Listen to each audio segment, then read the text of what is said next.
I tried Jeff Nippards' new low volume, high intensity leg workout and it went horribly wrong. From missing the rep ranges to doing the completely wrong exercises, this is how I attempted to do Jeff Nippards' 45-minute leg workout. But let's get started with leg extensions. We only have 2 sets of leg extensions here. I think this is an excellent choice. Now, usually I would do a squat pattern or a leg press, or I'd go poop in the bathroom instead of doing my leg extensions, but they're a great exercise for the quads. They isolate the quads, they hit the rectus femoris head very well, and more importantly, they are way less fatiguing. For someone who's more advanced, like Jeff Nippard, he might get a lot of knee pain. A lot of you guys have knee pain. Even my friends who are 20 years old have knee pain, because apparently all of you are arthritic for some strange reason. But if you do have knees that are just as weak as your grandma's teeth, then this workout may be for you. Starting off with leg extensions can do a great job at warming up the knees. Now, when I actually did these leg extensions, I actually overestimated how strong I was and couldn't quite get the reps in. I only got about 5 or 6 reps in the first set, so I had to drop the weight so I could hit the 8 to 10 rep goal. Other than that, it went super smoothly and already gave me a good quad pump,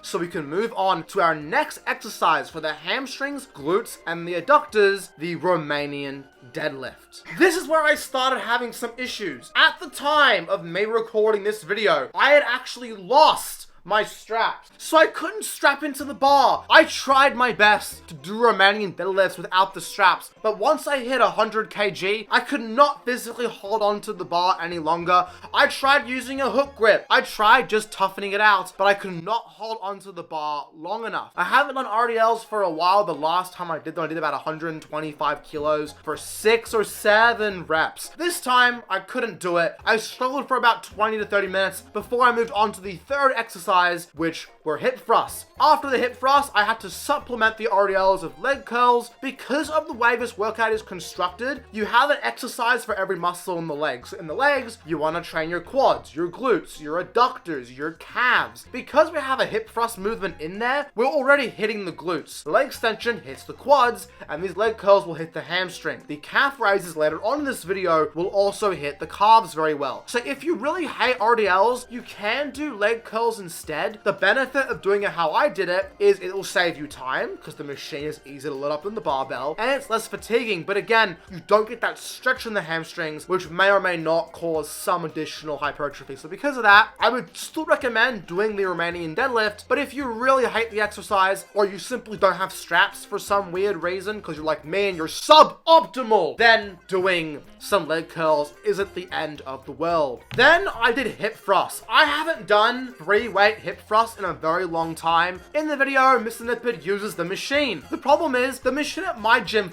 sucks. Hold on, let's go on a tangent for a second. Imagine you're a gym owner. You're such a rich that you can afford your own gym. Wouldn't that be nice? Anyway, you're a rich gym owner. You're thinking about what machines you should put in your gym. You're thinking, should I put a hack squat? Of course you should. Although my gym doesn't have one for some strange, unknown reason. Should I put a leg curl, leg extension? Of course I should. Those are essential machines. While a hip thrust machine isn't essential, considering a lot of people do them on the Smith machine, a lot of people like to do they're thrusting on the Smith machine, it still is nice to have the regular machine option because the easiest to set up and feels the best. But here is where the problems arise. This is the machine at my gym, and it is fucking awful. There is no way to adjust the seatbelt on this hip thrust machine. Because of that, the seatbelt is way too loose, meaning at the bottom of the hip thrust, there is literally no tension. The weight hasn't started yet. The tension only starts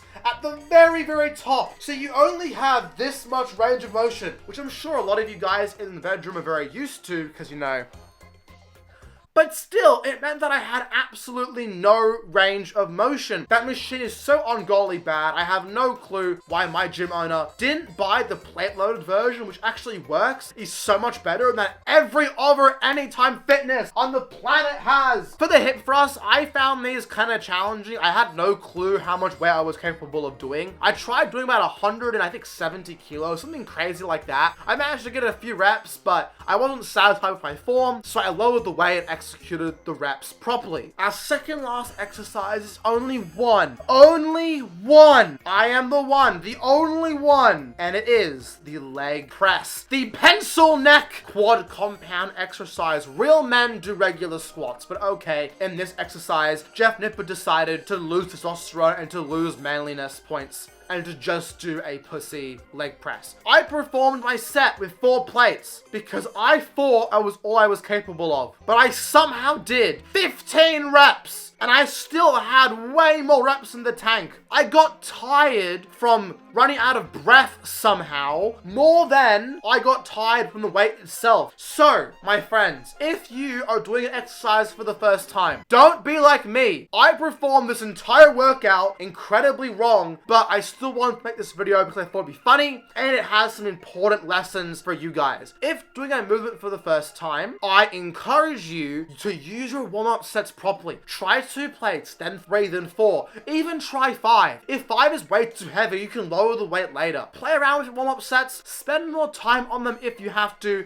figure out where you should do your final top set. And he finishes off this workout with 2 sets of a calf raise. Overall, I thought the rep ranges for this workout were very, very good. Mostly low reps, which is less fatiguing, but some slightly more moderate rep ranges, like 8 to 10, were mixed in there as well. The exercise selection itself is almost perfect. Unfortunately, because of my limited equipment and because I'm an idiot, I screwed up the Romanian deadlift and the leg press portion of this workout. But that's my fault. My only piece of constructive criticism I would give to Mr. Nippards is to add 1 more set to the leg press, because the leg press takes more time to set up than Dr. Mike took writing his PhD thesis. It takes so long. Even if you're kind of weak, you're still doing 3 or 4 plates, and it takes you like 5 minutes just putting the plates on. It's more tiring than the actual workout. So to put all that effort into loading up the machine just to only do 1 set feels like kind of a waste. And I understand it's meant to be low volume, but I still feel like you could have done maybe 1 more set of hamstring or maybe 1 more set of quads. But overall, this is a phenomenal leg workout. This is a great place to start your leg days if you have no clue how to program them. And then from there, based on how you respond to the workout, based on how you enjoy it, based on how you perform it personally, you can then modify the volume or the exercises to better suit your specific needs. But that is the end of this video right here. I hope you guys enjoyed. If you did, leave a like, comment, and subscribe for more. I will be trying more of Mr. Nippards workouts. And if you follow me on Instagram, you will see me post a variety of new gym content. I have finally started filming in the gym, and I have finally started posting videos about it. So if you want to see me hit my deadlift max or my bench press max, or if you want to see me just lifting in general, then make sure to go follow me over there. But that's the end of this video. Thank you for watching, and I will see you all in the next video. I rate Jeff's workout an 8.5 out of 10. Goodbye, everybody.